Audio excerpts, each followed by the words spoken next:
Iya, jadi yang kita harapkan dari pemerintah ya selalu dukung kinerja perusahaan ya, no matter what, perusahaan sawit itu adalah one of the largest job creation ya.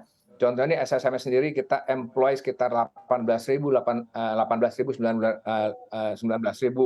karyawan. Kalau kali per kakak itu berapa? 2 orang, 3 orang, berapa banyak orang yang kita employ. Nah itu tolong dipikirkan juga ya.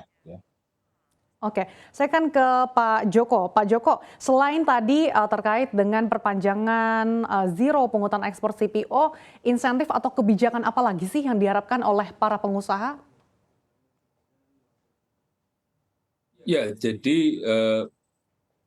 sebenarnya yang paling ideal itu adalah eh, ekspor itu tidak mengalami hambatan. Ya, jadi sebenarnya selama ini sebenarnya ekspor kita praktis tidak mengalami hambatan ya, karena memang ya itu sudah sewajarnya begitu karena memang kita itu mengekspor jauh lebih besar daripada yang dikonsumsi sendiri ya. 70% produk kita rata-rata diekspor. Nah, saya sih selalu memberikan saran kepada pemerintah bahwa bahwa apa yang kita lakukan tahun ini mestinya kita evaluasi supaya kita tidak perlu lakukan lagi di waktu yang akan datang. Jadi contoh misalnya seperti kebijakan DMO ya. Kebijakan DMO itu mesti kita evaluasi sebenarnya tidak tidak perlu kita lakukan karena toh memang eh, produksi kita itu jauh lebih besar daripada kebutuhan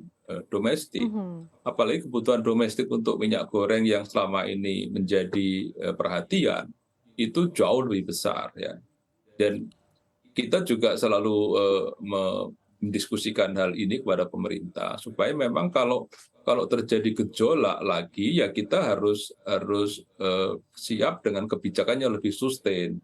Misalnya kan kita kan bisa fokus kepada minyak goreng untuk low income misalnya 2,5 juta kiloliter itu. Nah itu aja yang kita mesti perhatiin apakah dengan mekanisme subsidi atau gimana sehingga tidak mengganggu kinerja ekspor yang memang menjadi bagian terbesar dan penyumbang terbesar devisa buat Indonesia. Menurut saya gitu. Artinya ekspor ini masih mendominasi terkait dengan industri CPO ya Pak Joko dengan komposisi 70%. Lalu sebetulnya di tengah tekanan global yang terjadi saat ini ada kekhawatiran tidak sih Pak Joko dengan melemahnya permintaan terutamanya negara-negara tujuan ekspor CPO? Sebenarnya kita belum melihat pelemahan itu ya, kecuali mungkin Cina ya, walaupun Cina itu dikatakan terjadi, tapi ya faktanya sekarang masih mengabsorb bagian terbesar ekspor kita. Jadi sekarang itu Cina masih terbesar ya, sampai dengan Juli tahun lalu tetap masih yang terbesar mengabsorb ekspor palm oil Berapa kita. persen Jadi, Pak komposisinya Pak Joko? Cina itu mengekspor bisa sampai 6 juta ya, on top of dari kita ekspor setahun 30 juta ya. Jadi cukup 20% lebih ya, kira-kira 20%.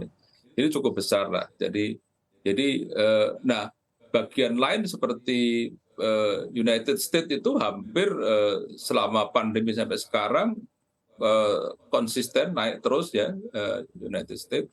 Dan juga saya lihat di Eropa ini kan sejak kemarin perang Ukraine ini, Rusia ini juga ternyata beberapa pabrikan gitu ya, yang dulu juga tidak menggunakan sawit bahkan memboikot sawit, sekarang mulai pakai sawit lagi.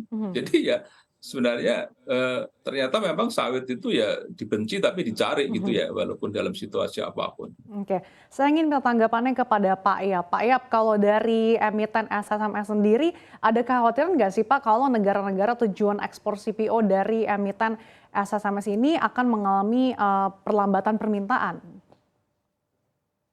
Oke, balik lagi kalau permintaan itu natural demand ya, yang saya bilang itu kan ini elastik ya. Yang penting kita selalu harus berdagang itu secara konsisten dan long term lah ya. Oke. Nggak bisa tahun ini, tahun depan gitu. Nah, cuma balik lagi kita sebagai produsen sawit ya dan juga Indonesia khususnya sebagai the largest producer of palm oil, kita juga harus berani bikin terobosan mengedukasi pemain-pemain di pasar global secara real apa manfaatnya palm oil. Seringkali itu yang dipromosikan sama pihak luar itu sebenarnya nggak benar. Ya mungkin Pak Joko tahu ya.